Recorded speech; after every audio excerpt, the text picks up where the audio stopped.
Hello and welcome to my channel. If you like my content, please like and subscribe. Hope you enjoy the next 3 stories coming up.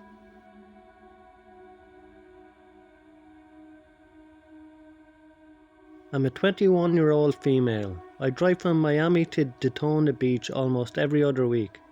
I make sure to fuel up before I start off, but this one unfortunate day, I didn't.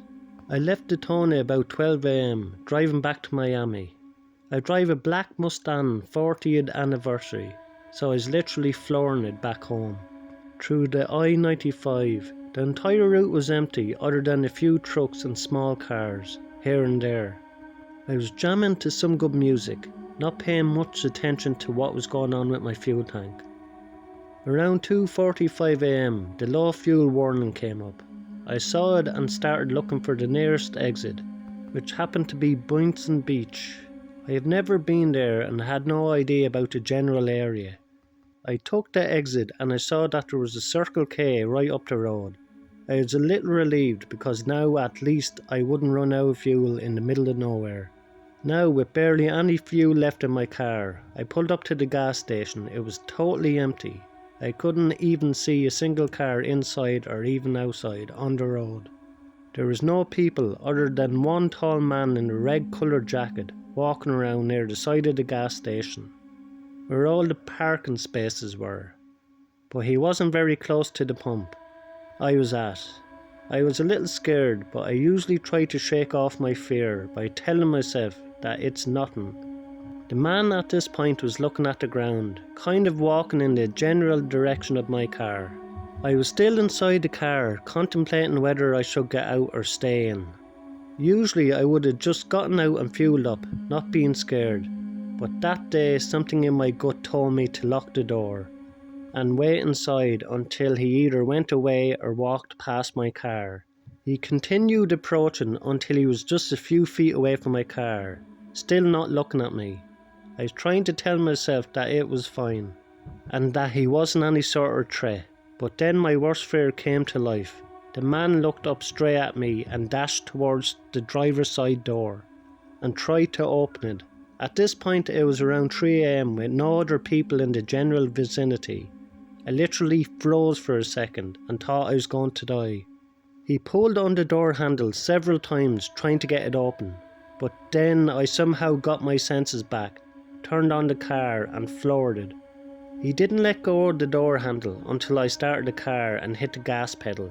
I'm so thankful that despite the low fuel in my car, it started. Then I drove off. I had nothing on me to defend myself, nothing at all, other than the plastic fork I got from Panda Express earlier that day. I still can't get over the whole experience. It still scares the living crap out of me.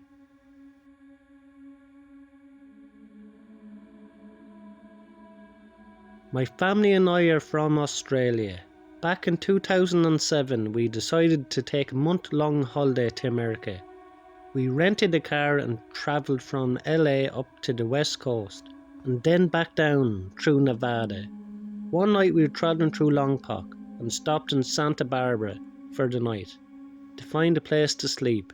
We drove around for a while looking for a decently priced motel that didn't look too shady. My mom and dad found a place that looked okay enough, so they went inside to inquire about the price of the room for the night, while my sister and I stayed in the car listening to our music on our iPods. We were bopping along to the Frey album, which I had bought that day, when my sister removed her headphones and said, "Look at Mom, what is she doing?" I looked out the window where I could see into the reception area of the motel and saw my dad talking to the manager as my mom stood there displaying very cold and odd body language. She's usually very friendly with staff everywhere, so this was odd for her. "What's wrong with her?" I said to my sister as we kept a close eye on them. My mom was standing behind my dad with her arms crossed, looking around the place, as if she was on guard for something, which was definitely out of character for her. After some time, my mom and dad got back into the car and discussed what to do about staying the night. My dad stated that he wouldn't find anywhere cheaper for the night, and that he was also hungry. So he suggested that we just stay there, plus it was the last room available, so we had to make a quick decision. To his dismay, my mom disagreed. "I don't like this place, I have a bad feeling." My dad argued on, getting more and more irritated that my mom couldn't explain what she didn't like about the place, until she finally snapped and yelled over my dad, saying we were not staying here. My dad screamed "fine" as he started the car and backed out of the motel driveway. At this point my sister and I were looking at each other like what the hell just happened. But we just stayed quiet, as mom seemed on edge anyway. We ended up finding a place to stay that my mom approved of, so we bunkered down for the night. In the morning we were all bustling around the motel room getting ready for the day, when my dad turned up the TV to hear a news story about a shooting at the motel my mom didn't want to stay at. Turns out about 15 minutes after we left, a couple walked in and booked that last room, and the man that was behind them shot them because they took the last room. We all turned to look at my mom, who was standing there wide-eyed, watching in horror. I told you, I had a bad feeling about that place. We were all in genuine shock, and I definitely took away one thing from that day. Always trust your gut, or better, always trust your mom's gut.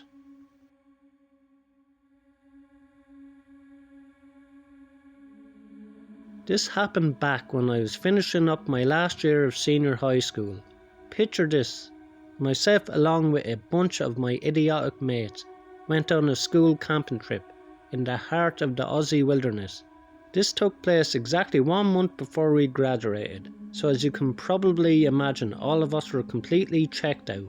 It also didn't help that most of my mates were some of the biggest troublemakers, especially being weeks away from graduation.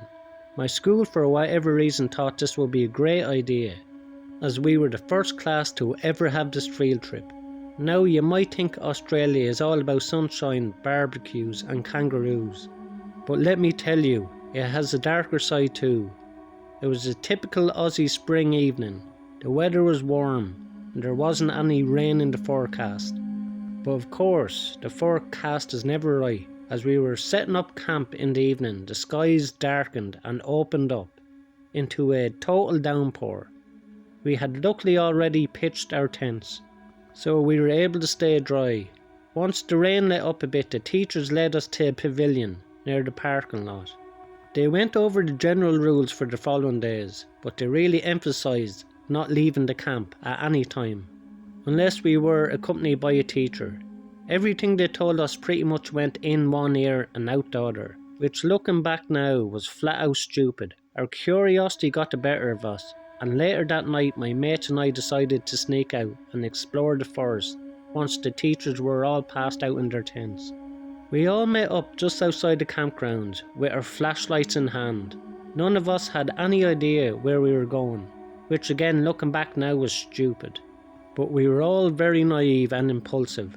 After walking for about 10 minutes, we reached the bottom portion of a huge cliff with large rocks and boulders surrounding the wall of the cliff.